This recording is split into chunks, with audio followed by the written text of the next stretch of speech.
Going to 4th place, knowing he got 4th place, was Mr. Justin Mcbride.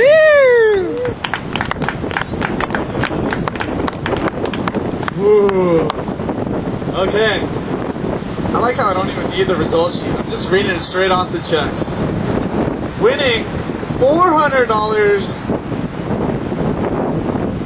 fellow Caton team rider, Mr. Michel Flores.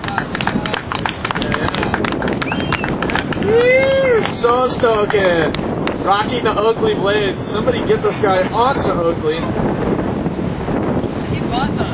Ooh, yeah. This guy doesn't even have a sunglass sponsor, so if you guys want to sponsor somebody. Okay. Oh my goodness. Look at this, my hand's shaking. This is a good one. So, it's the energy drinks. Alright. So we got the 2 guys. Both these guys were doing super gnarly air rotators the entire contest. One of them won the last event, and one of them won the last event of last year.